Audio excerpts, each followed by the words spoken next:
Richard Werner is an economist who is a World Economic Forum insider. Think of him as a whistleblower against these globalists. He was chosen by Klaus Schwab at the time as a global leader. Here he explains how the CBDC, or central bank digital currency, will start off on our phones as an app, but then move to something far more nefarious. An implant in your hand. Yes, a chip in your hand. Listen. And what people don't mention is, what do these CBDCs actually look like? You know, at the moment, there's a bit of talk about this being phone-based apps. And yes, that is the initial phase. But what was already ready around 2015 is the ultimate goal. What they really want, apparently, I was told by a central banker, is, you know, CBDCs looks like a small grain of rice that they want to put under your skin, which is, in my view, a violation of human dignity. And they realize there is a hurdle. So to get people to accept this, there will be, you know, why suddenly all the billionaires saying, let's have universal basic income? Because the story is going to be, oh, now we've created this vast unemployment and disruption and crises. Well, we need universal basic income. You will get 2,000 euros into your account every month. But of course, to run this efficiently, we need to use the latest technology. So, you know, you need the CBDC chip implant. Okay. So you get this universal basic income. Right. That's the carrot. But you can't actually then make any more than that. That will be like, you have to have what everybody has then. Well, I mean, I don't know if you make more money than that, or you probably have to qualify at a certain threshold. But, you know, would you be willing to go along with, this is the question, and it's going to work. I guess There's that's my so extrapolation is like, the scary part is this becomes the Hunger Games. You just get your portion, right? And then you have no rights to anything above that. And they'll do this with the promise of basic income, $2,000 a month. Would you do it? Let us know in the chat if you would do that. This is not some fever dream, by the way. Where did this come from? This was explained in great detail by Klaus Schwab himself in 2016. Listen. Aujourd'hui, au bout de ça, on parle de puces qu'on pourra s'implanter. Ce sera quand ça? Certainement dans les 10 années à venir. Et d'abord, on va les implanter dans nos vêtements, c'est-à-dire wearables, comme on le dit. Et après, on pourrait s'imaginer qu'on les implante dans nos cerveaux ou dans notre peau. Et à la fin, peut-être il y a une communication directe entre notre cerveau et le monde digital. Ce que nous voyons, c'est une sorte de fusion du monde physique, digital et biologique. Habakkuk chapter 2 and verse 1. I will stand upon my watch and set me upon the tower, and will watch to see what he shall say unto me, and what I shall answer when I am reproved. And Yahweh answered me and said, write the vision and make it plain upon tables, that he may run that readeth it. For the vision is yet for an appointed time, but at the end it shall speak and not lie. Though it tarry, wait for it, because it will surely come. It will not tarry. Shalom, brothers and sisters. This is your brother Hawiyala. I want to give all glory and praises to our Heavenly Father Yahweh, and we do so in the name of our Lord and Savior Yahweh Shai. Grace and mercy be abound to the hopeful elect, scattered throughout the four corners of the earth, that are waiting on the second coming of our Lord and Savior Yahweh Shai HaMashiach. Tonight we're going into a lesson just concerning the Motb. As you know, this is a topic that on and off over the years has been heavily censored. As of right now, there's a lot of discussion about it because of certain reports that have come out, certain information that keeps on, being introduced in these times. As we know that there's a lot of things going on in the financial world, particularly with the Fed raising interest rates. We also see the slowdown of, people's buying habits, which is one of the reasons why they do increase the Fed interest rate to slow down people from going out and buying products. Okay, they're trying to create a situation where by slowing down the economy, it will lead to an increase in unemployment. Okay, that is actually the whole point of them doing it. It is one of the tools that the Fed uses in order to put the economy in a different place and to restructure it as they move on month to month, quarter to quarter. And, you know, there's a lot of information coming out from various financial experts about what they're seeing down the road. As we know, they may not always be accurate in terms of, you know, what would happen the following month, but the end game, the ones that actually understand the end game, you know, can kind of draw out how they will get there, meaning the elites and what they're doing with trying to introduce the Motb. So the reason why I brought out the book of Habakkuk chapter 2 is because of the, you know, the notion of a vision, all right, being made and it later being made plain upon tables in its appointed time. When you go into the scriptures, especially, you know, throughout the Old Testament, you read the prophets, and even when you go into the gospel accounts, the book of Acts, the epistles, and the book of Revelation, we must understand that we're reading a book containing prophecies. Okay, you have prophecies that have occurred in the past. You have, you know, or prophecies that can be understood by looking back at the past. For example, when you go into Moses, right? Moses wrote about the beginning of times, right? He wasn't there, but the Most High showed him that. Then, you know, you get the times that we're in now, those that can interpret the times of today, knowing what is to come next. Okay, so in the next thing is the prophecies, the things that are being foretold, right? Now, in order to understand the things that are foretold, you have to understand the things that came in the past, the things that are going on currently. In addition to that, you have to have the Spirit of Yahweh upon you to have be given the anointing to have the foresight of what's to come. And this is the reason why it said in the book of Revelation that the testimony of Yahushua is the spirit of prophecy. So we have to understand that when we talk about prophecies, the things that are to come, it is to encourage us so that way when it happens, we're not, you know, overwhelmed. We're not in a state of fear. We don't become bugged out. Because the thing about it is people that are out here right now are in a great state of sleep and they're slumbering, including those that are in the so-called Hebrew Israelite community, including those that view themselves as being in the truth, people that view themselves as woke, okay, which people that are the new woke culture, you know, the far left woke culture is basically as live as a zombie, right? So we have to understand that we have to go through these things in terms of bringing out this prophecy over and over again so your mind can be trained and renewed to understand the things that are come. So that way, when things are brought to you in these last days, you do not be overcome and overtaken by the temptation that is to come upon the earth. So I'm going to go into redacted. Okay, now redacted is, I would say that they have taken over as far as those who bring out what people call conspiracy theories. One of the things that they do very well is they actually bring out very good sources, videos, articles from reputable sources to tie everything together. There is some stuff that they do bring out at times that is what I would call, you know, fake news, like Donald Trump would say. And that's because it's thrown out there by the people in various areas of media, government, to throw off the people, right? And they're not going to be able to differentiate certain things at certain times because, again, they don't have the mind of, you know, of a believer. They don't have the mind of the men that are in the scriptures, okay? The mind that we have inherited through faith in Yahushua, right? So we have to have the thinking, all right, of the men of old, the ancient men, and we have the thinking of, you know, our Messiah as well as those that believe in him and understand the truth, right? So I'm going to play part of it. You already saw early on before, you know, I brought out the introduction. You saw the couple of video clips, which actually does come from this video. However, what I'm going to do, I'm going to play the first 3.5 to 4 minutes of this video as he, you know, leads into the full topic. If you want to watch the rest of it, this is over 20 minutes long.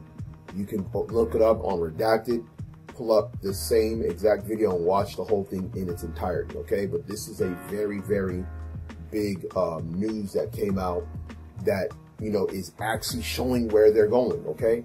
So I'm going to go ahead and play it, and I'm going to actually go into a couple of articles of what's going on locally, you know, where I'm at, okay? Question: would you let someone implant a microchip into your hand if you would receive $2,000 a month. A month in return for getting a chip put in your hand. You heard me right. We'll give you universal basic income, basically. 2,000 euros, $2,000 a month, if you allow us to put a microchip in your hand. That's exactly what's about to happen as part of the rollout of the central bank digital currencies. That's a carrot for them to rope you into this mess. We'll get to that part of the story in a minute, the chip implantation process. Not the corn chip, as Dan said in our chat, but a actual metallic tracking chip.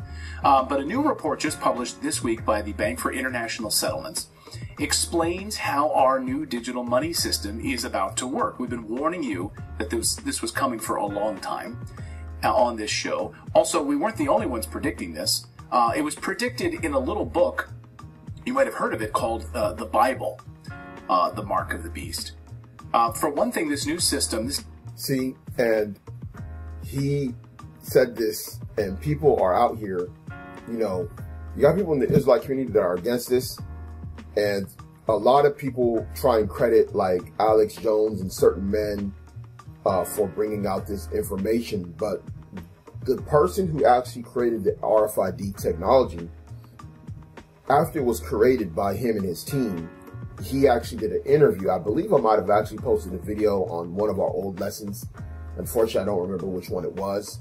I don't know if I re-uploaded the actual video or did a lesson on it itself. But he talked about how afterwards he came to his realization that what him and his team had created in the project that they were given to create was going to lead to the MOTB, and he felt very guilty about it.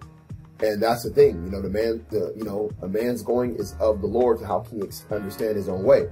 So the Most High will seal an instruction, okay, and put instruction inside of him while he's sleeping, and to take away pride from man, that he may withdraw him from his purpose.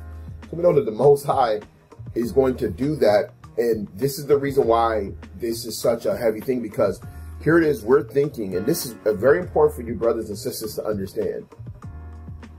The will of the Lord is the will of the Lord, okay? If it's meant for somebody to be a believer and be saved and be of the elect, it was already written aforetime, and the Most High is opening up that path for a way of salvation for that person. If that person is meant to receive damnation, the Most High has also opened a path for that person as well, okay? And also in regards to taking the chip, okay? So we have to understand, that's why we have to humble ourselves when it comes to this and meditate upon this, and don't think that we're incapable of coming up to this temptation.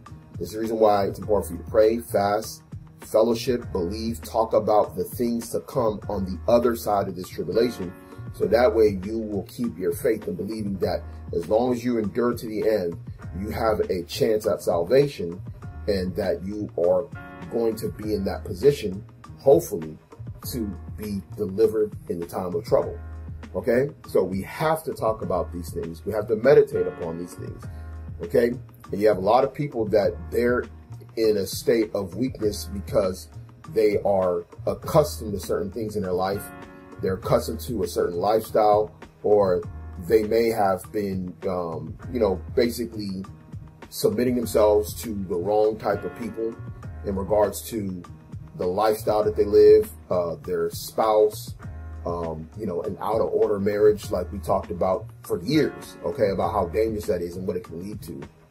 And then also people that are concerned about the future of their child, right? Because they're looking at, if they don't get certain things, their child is going to miss out on X, Y, and Z, or they're not going to have the lifestyle that I'm trying to build for them. And these are the things that catches them up to end up being put in a position where they'll be tempted to take the MOTB. Okay? So he just brought out the Bible. We're going to go further into what he's going to say, because he did talk about the digital currency, the CBDC, which we've been talking about. I've been talking about this for years, going back to, you know, 2015. You can hear me talking about blockchain technology, digital currency, cryptocurrency system, how they're going to do it in the spirit. A lot of stuff was revealed to me and to, you know, certain other brothers over the last few years about this system. And some of the stuff is actually taken down on our actual channel. Some of the stuff we uploaded on the BitChute page. But some of the stuff is, you know, so deep that you know, this is the type of information that can later on be blocked. Even this lesson can be later on be blocked. Okay? So we have to be mindful of it, watch it, and digest it and understand. This is how this new system would operate. According to them, the Bank for International Settlements, the new reserve currency, forget the dollar as you know it, basically. This will be the new reserve currency, which is how they want to label it and how they are labeling it. This would be used to settle all transactions. As everyone moves away from the US dollar right now, this seems like perfect timing to be moving to this new system. So are they purposefully torpedoing the US dollar in preparation for a global new reserve currency? One might wonder, right? We don't believe in conspiracy theories around here, but you have to wonder. It could include the confiscation of all property, physical property. By assigning it, every item would receive a real world. Every real world item would receive its own unique digital token. So, what do you guys think? So basically, this is going into what's known as tokenization. And, you know, a very interesting thing is that you had these what you call the NFTs.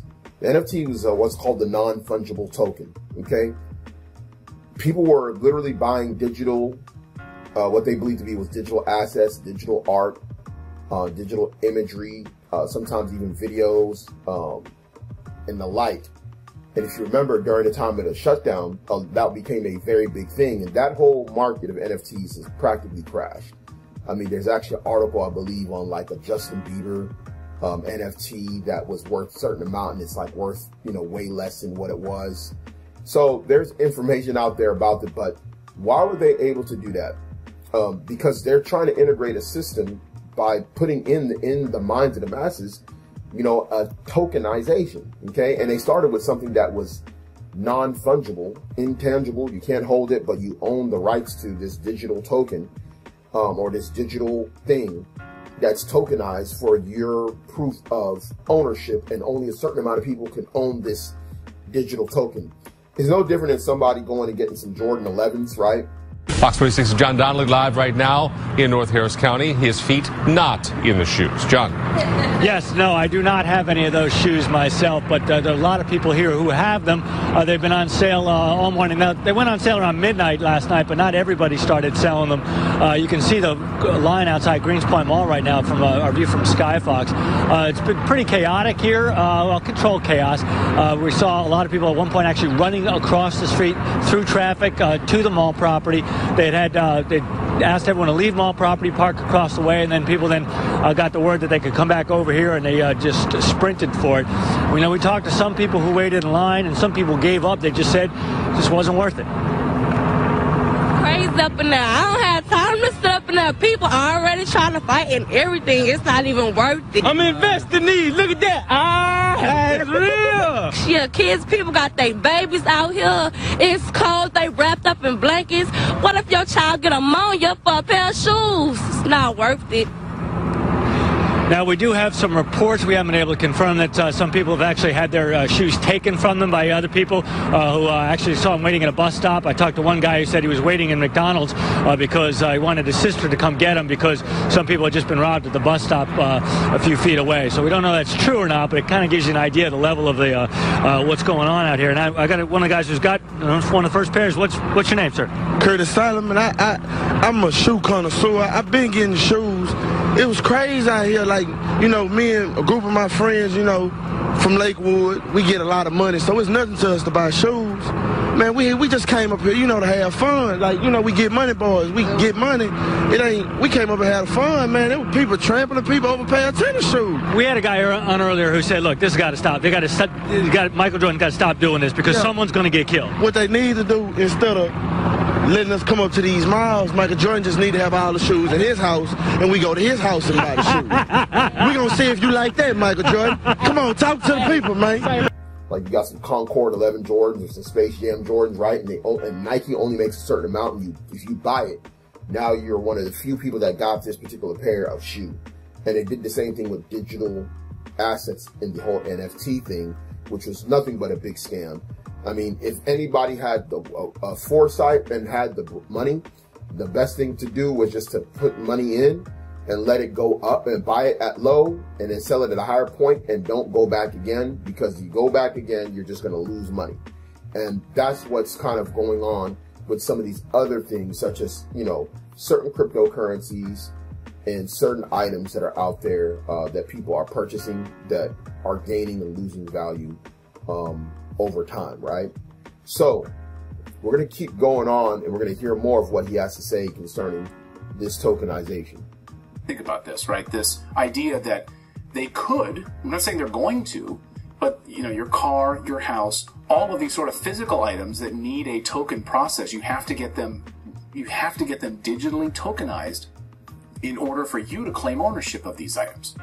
No more selling cars without a digital token, right? No black market of selling cars. They all have to be tokenized. They all have to have a digital tracking ID to know exactly who owns them through this, what they call this transparent process.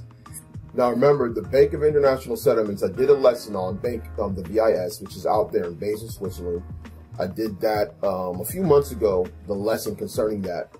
And what people didn't understand is that the reason why they want to do the tokenization, because what they're going to do, they want to put all your particular assets under a digital tokenization list that's tied directly to you. So think about like the car thing. You got people that sell cars, right? They put up their car on Craigslist or on OfferUp or on Facebook Marketplace, and they're not even like a, you know, they're not a dealer, right? But they might grab a couple of cars and sell them. People flip cars without having like a dealer's license, right? And they're able to go and sell these cars. Now, what would happen if you are no longer allowed to sell a car because you're under some kind of a punishment under this new system? So now if you have a car, you may not be able to drive it, but you also may not be able to sell it, or it may be seized, right? And if they seize it, they may have some kind of a tracking device on it because you had to tokenize it, put a tracker on it. If you tried to sell it, then the sale would be rejected because it can't go through. Whereas right now, you can go with $1,000 and go buy a car from somebody, get the transfer of title switched over to you, and basically keep it moving, right? But what if you were not allowed to do so because of something, right, that was deemed that you are not a fit person in society to sell a vehicle or to sell your iPhone or to basically offer up a service? So product and services would have a level of tokenization under a digital currency system, because there will be a digital ledger that would have the product or service between the two parties that is happening, and it'll happen in real time.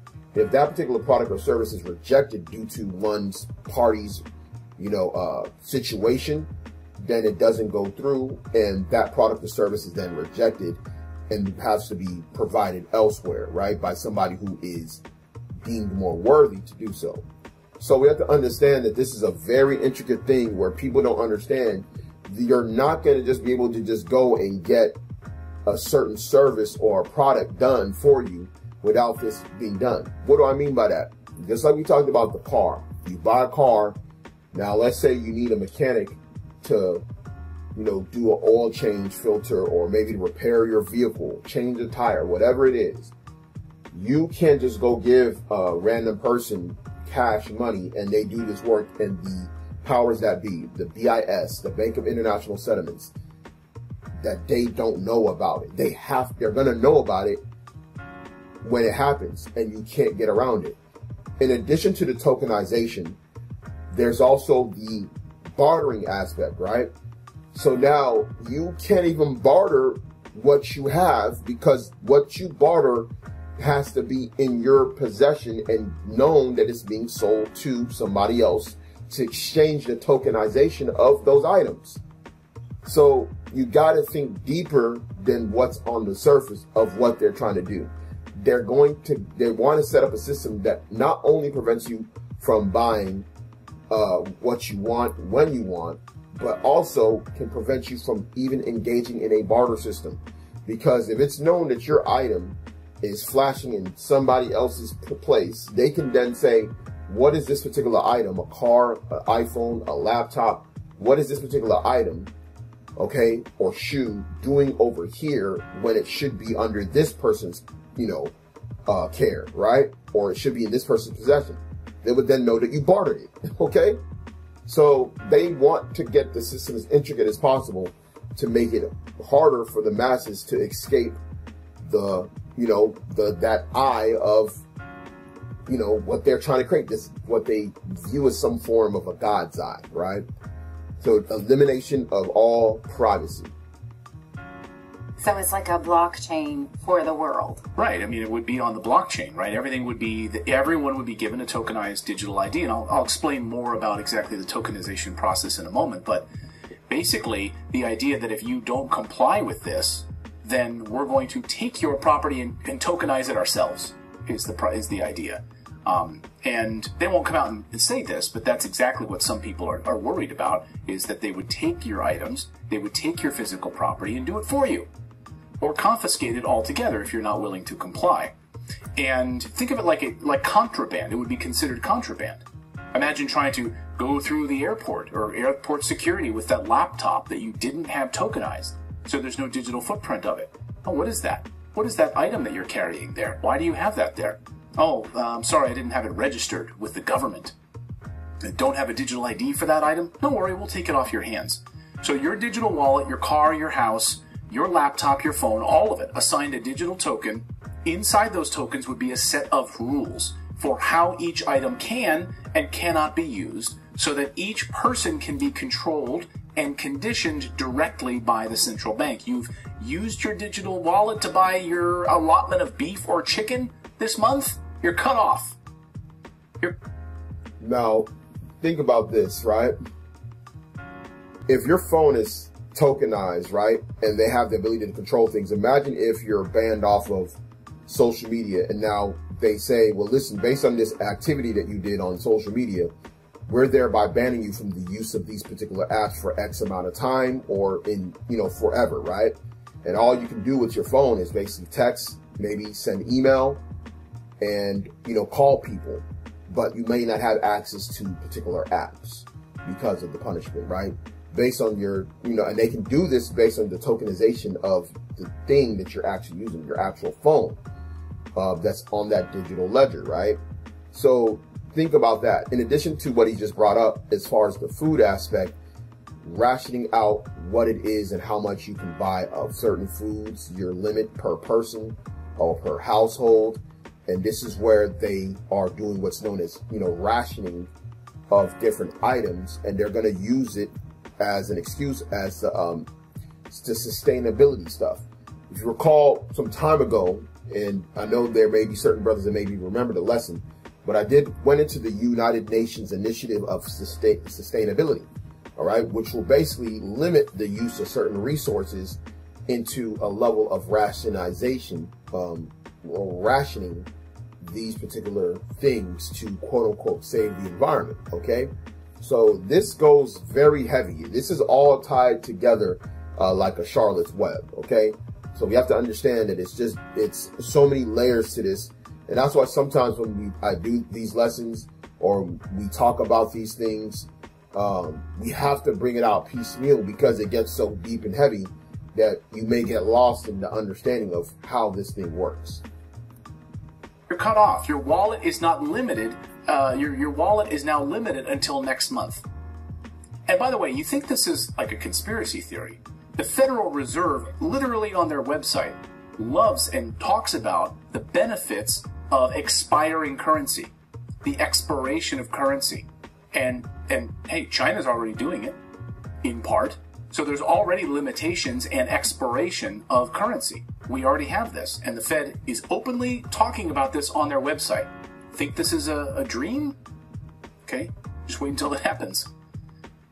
Let's actually let them describe. So here is, after this Bank of International Settlements rolled this out last week, here is their tokenization process in their own words. Just watch sort of well, let me know if you think that this is creepy in any way. Watch.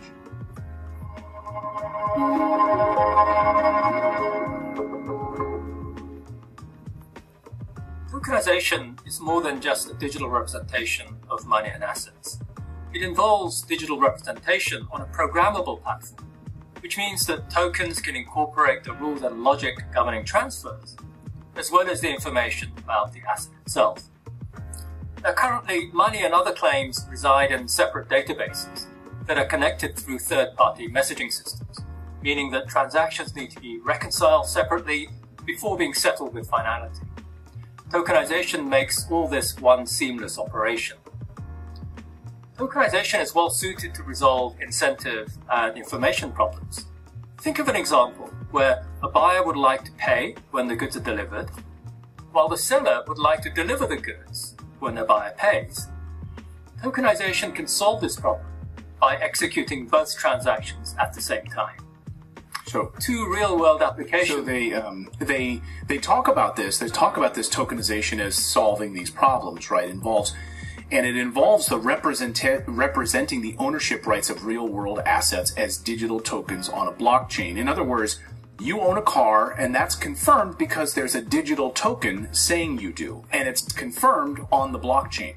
You wouldn't need to go do title searches and all of your antiquated things like that when selling your car. It's already on the blockchain and confirmed that you own it. It's a digital certificate of authenticity. They'll sell it to us as a way to speed up the banking process, as he was just doing, as Hui-Shin was just doing. Right now, there are 10 steps in order to wire money to someone. It's long, especially if you're not using your bank. Like if you're, doing a wire from like Bank of America to PNC Bank, there are multiple steps. Each bank needs to. And that's why we talked about like the instantaneous transactions done under the CBDC. Okay, we talked about the FedNow in the last lesson to understand why they're implementing, such a process to evolve what they're trying to set up, right? So now, what I'm going to do, because the video is 20 minutes long, and I want y'all to probably catch the rest of it separately. But what I'm going to do, I'm going to stop right here, and I'm going to go into a couple of articles. One of them that I seen today, and one of them I looked up, I think later on. But some of these actual articles, they keep re-popping up, which is good because I have an app that's the breaking news app, and sometimes they'll send an article that may have been from like last month, and it'll be relevant to something that's going on now, and I'll pull up the article and it'll be like, oh dang, okay, it's from June or from a couple of months ago, which is cool because this is important information for us to go over anyway. So now what I'm gonna do, I'm gonna show you, in fact, let me see if I can play this video. Put the volume down a little bit. Okay, so there's no, basically it's gonna go over the program in Texas. Okay, so as you see in the article, undocumented immigrants might get $500 monthly payments in Texas. Now you heard what they said on Redacted about the $2,000 a month, the universal basic income. What I'm going to do, we're going to go ahead and read this, and I'm going to show you where they're doing this at as far as in the Houston area. Now it says here, some undocumented immigrants in Texas could see monthly checks of $500 for a year and a year and a half as part of a new county program aimed at assisting families living in poverty. This is where I told y'all about this whole global citizen thing.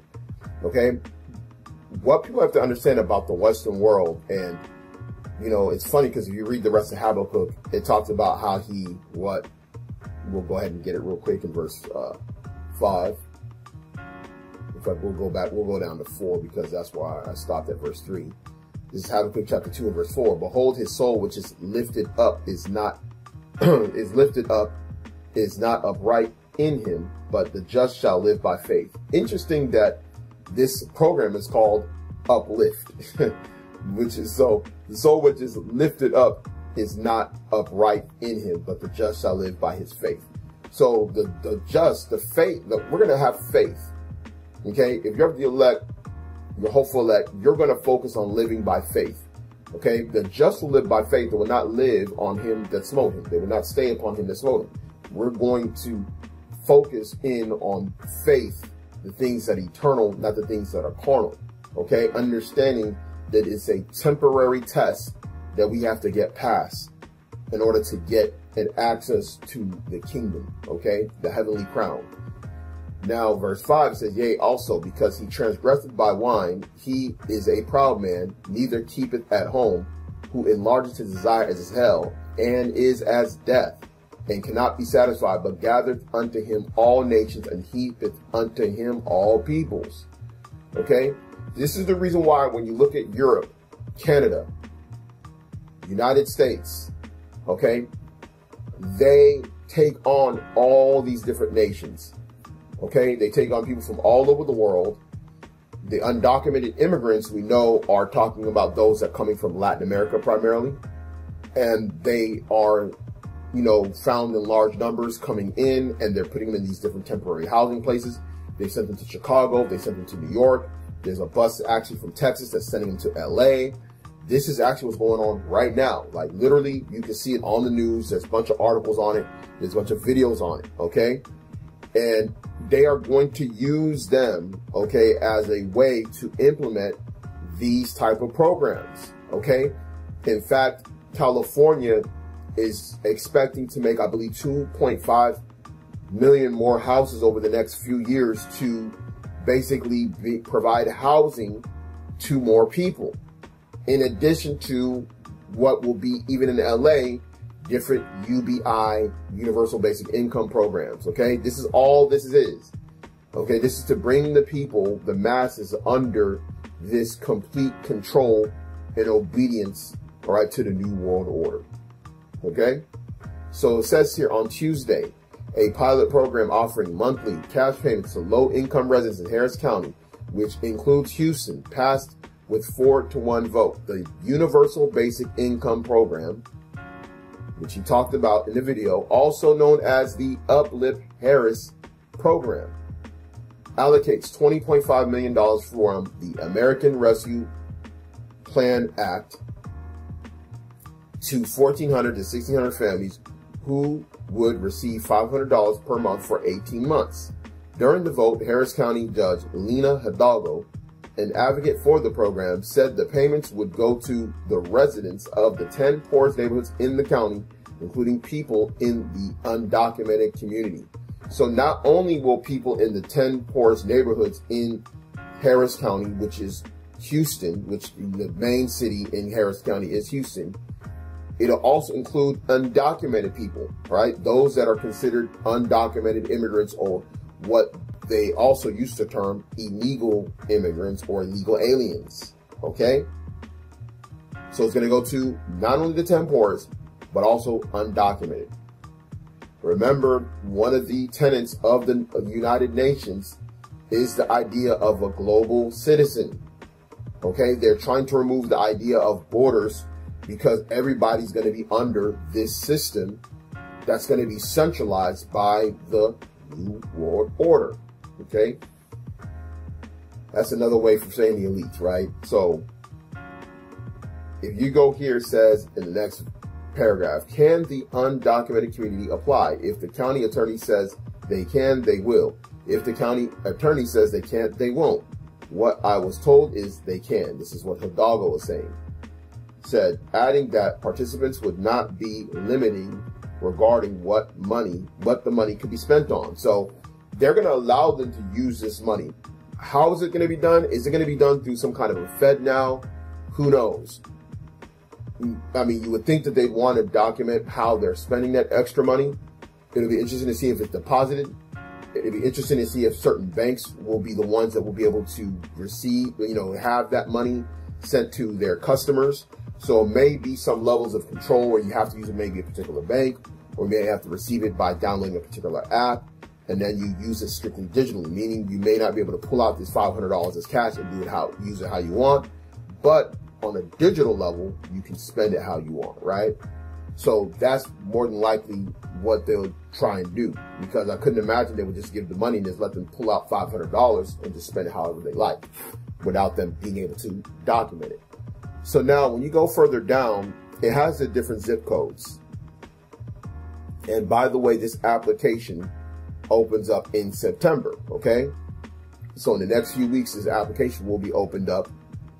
And I'm not going to read the rest of the article, but I am going to look at these zip codes. Now, luckily, I was able to find another article that showed where these zip codes are. I'm familiar with some of them because I've actually either worked, grew up, or lived near some of these particular zip codes, okay? So I'm familiar with some of these zip codes that are listed on here. And I believe a couple of them I grew up in as a kid. In fact, I believe Gulfton looks like is on here, one of the zip codes when I was very young. you know, but it should be on here. I don't think Third Ward was where my old man used to live. It's not on here.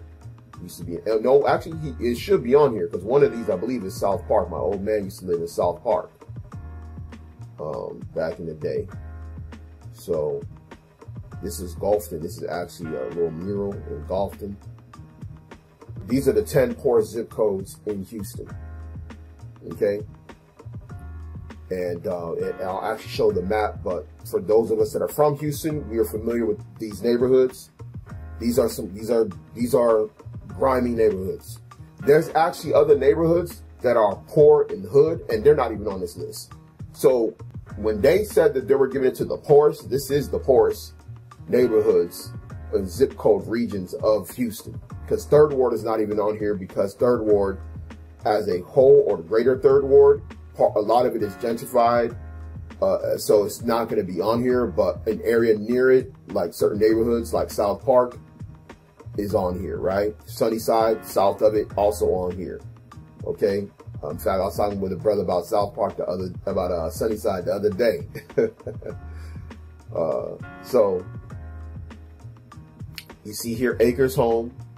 Okay, Acres Home. That's actually where Slim Thug is from, rapper Slim Thug. So for those of y'all that are not from Houston, that's where he's from.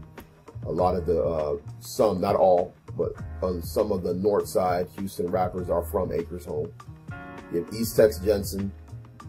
You know, it's basically nothing. It's a dust bowl over there. There's really nothing over there going on. And you can tell it's poor. It's run down. There's a lot of older shack houses over in those areas. And you have Forest Acres, Galena Park, okay, which is on the east side. Which I'm kind of surprised Galena Park is on here because I know at one point Galena Park, that area used to be kind of considered like a suburban area, but over time it got kind of it got grimy over time. I want to say there's a rapper that's actually from there, Kirko Bangs. Kirko Bangs is from Galena Park. So if you're not from Houston, the rapper Kirko Bangs, who did the song "Drink in My Cup" or "Shorty What Your Name Is," Kirko Bangs, the guy who people thought sounded like Drake, but Drake actually sounded like him. He's from Galena Park. Then you got 5th Ward, Gulfton, Northgate, Settegast, South Park, Sunnyside. These are the 10 zip codes that are getting them. And you better believe that they're passing out flyers in these neighborhoods.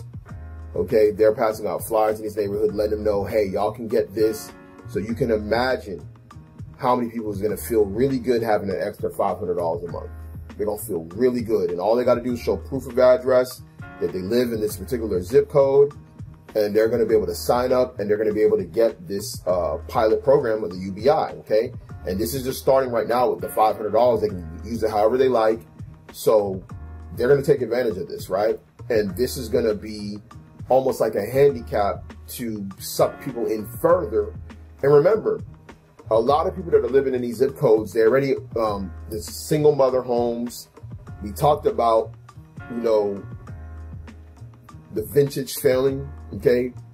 You know, these, the daughters of Jerusalem who are, you know, have all these things allotted to them in this society, and how the vintage will fail. Well, right now it's going to continue to corral them into this place of complete submission, all right, to the new world order, right? So this place is full of people that already have Section 8, welfare, food stamps, Medicaid. Then you throwing on top of them $500 a month, and they can spend it however they like. Come on now. They're basically pulling them right into the new world order. Okay? Now we understand that things have gotten more expensive, and this is one of the reasons why they're saying they're doing this to improve different things in their life, but they're creating these situations to make it harder for people. Rent is high, you know, electricity is high, you know, everything is just high. Food is high. I mean, it's crazy right now around the country. And you can see it with the crime wave, with a lot of breaking and entering, stealing going on, stores being ransacked, jewelry stores being broken into, I mean, I seen a video today where people broke into a lens crafter and stole glasses at lens crafters, bro. It's getting really that crazy. So it says what the program aims to provide, according to officials, are opportunities to reduce income volatility, increase employment, improve food security, provide housing stability. Other proponents mentioned included improving physical and mental health and improving children's development and learning. Now remember, this is going over $500 a month over 18 months. They can end this program. Now, I'm gonna give you an example of what can happen to someone that gets into this program. And I would recommend that, you know, if a brother or sister lives in one of these areas and is thinking about getting this, that they get in contact with us before they actually do it, so we can read the fine line print about what this is all about. But you have to factor in that if this thing ends in 18 months and let's say a brother or sister goes and gets a car, because now they have this extra money where they can go and get a vehicle. Now they have to factor in that what happens if after 18 months you don't get this extra $500 to help you pay this car note. What are you going to do, right? Or what if you get this extra $500 so you can basically get a better housing, and then now it's gone and then you can't afford the rent? What are you going to do?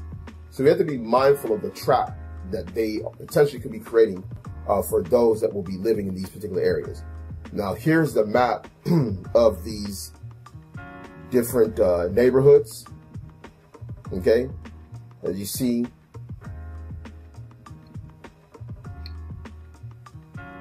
all these different neighborhoods,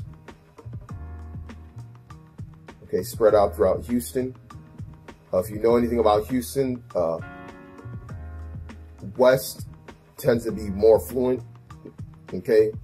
Like once you start getting here inside the loop towards downtown, Midtown, River Oaks, you know, all these different areas, the medical center, that's why you don't see much poverty here. And then as you go westward towards, you know, Memorial, on the Katy Freeway, these get more affluent. And then of course the different surrounding suburbs, you know, are not going to have poverty. Plus most of this area is really where Harris County is. It'll be interesting to see if they'll do in other counties, okay?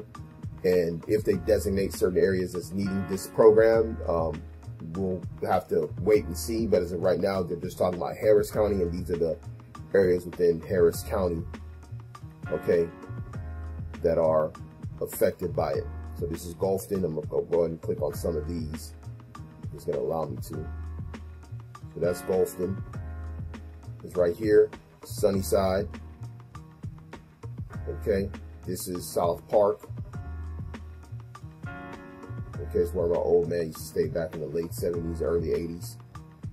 Then I was raised in Gulfton for a little bit before we moved to A-Leaf, which is in this area, like south of it. You know what I'm saying? But these two neighborhoods, I know I've been there, you know, a few times over the last few years. And, you know, these are places you don't want to be, bro. Like I'm telling you, if someone is from these areas, bro, they are going through it, okay? They're going through it. You know, this is predominantly more of the northern tribes here at Gulfton now. But these two areas, Sunnyside, South Park, is about 95%, you know, so-called black or Southern Kingdom. Galena Park is about 50-50. And then the rest of these neighborhoods, this is Fifth Ward. It's predominantly so-called black, but they're gentrifying this area actually. They're gonna name it, I believe, the Houston Heights or something like that. Houston North something, North River, Houston North River, River North neighborhood. So they're already gentrifying this area anyway. But it is, you know, big neighborhood. Big neighborhood is Fifth Ward. And then you got here, set of gas, nothing popping over here, bro. Like nothing popping over here. I had an aunt that actually worked over in this area at LBJ Hospital. Ain't nothing popping over there, bro. I know. Anybody that's from Houston knows, man. Same thing with this area. It's kind of in between a lot of areas, but this area, a lot of stuff be going down. In East Sex Jensen, though. And then you got Forest Acres. Okay. Then you got Acres Home.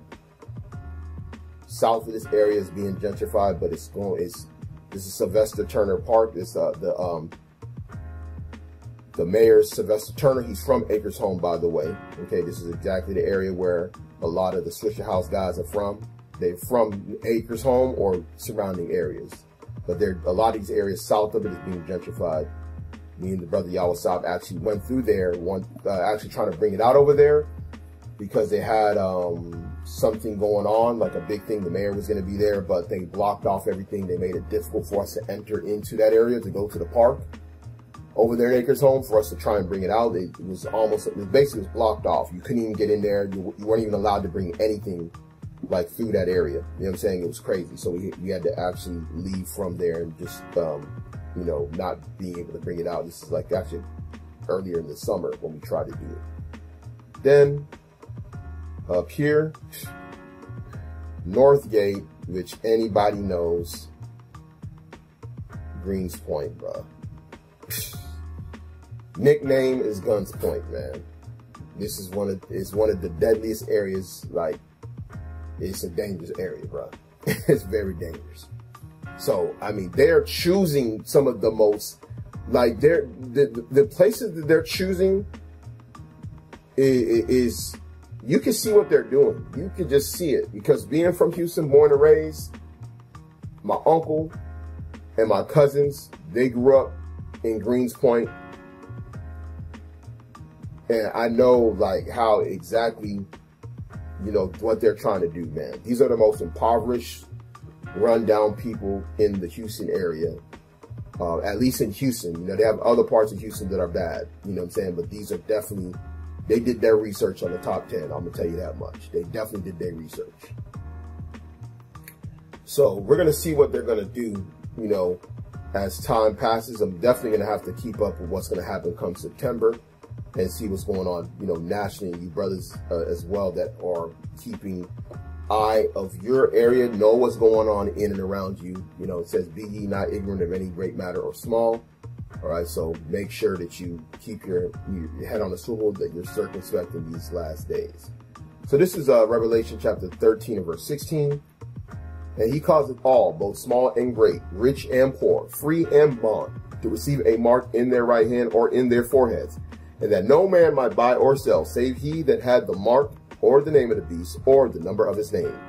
Here is wisdom. Let him that hath understanding count the number of the beast, for it is the number of a man, and his number is 666. Okay? And as you know, in these last days, you know, people are going to wonder exactly what the Motb is, and many are going to deny it until it's too late. There are people trying to backtrack, which, you know, maybe I'll get into that later on this week, into people that are backtracking from them coming up against the prophecies as they see it unfolding. But we've been warning you for years what it is and what it isn't, right? So this is Zephaniah chapter 3 and verse 12. I will also leave in the midst of thee an afflicted and poor people, and they shall trust in the name of Yahweh. Okay, so we have to understand that whatever it is that we may have no more in the last days. As these things come to pass, we may have to let a lot of our things that we're used to go. And, you know, we will, that remnant of Israel, okay, that's going to trust in the Lord, at that time they will become afflicted and poor, but he will deliver them, right, in the time of trouble with a mighty hand and with a stretched out arm. So hopefully this is edifying. And again, I want to give all glory and praises to our Heavenly Father Yahweh. And we do so in the name of our Lord and Savior Yahweh Shai. Grace and mercy be bound to the hopeful elect scattered throughout the four corners of the earth. Shalom.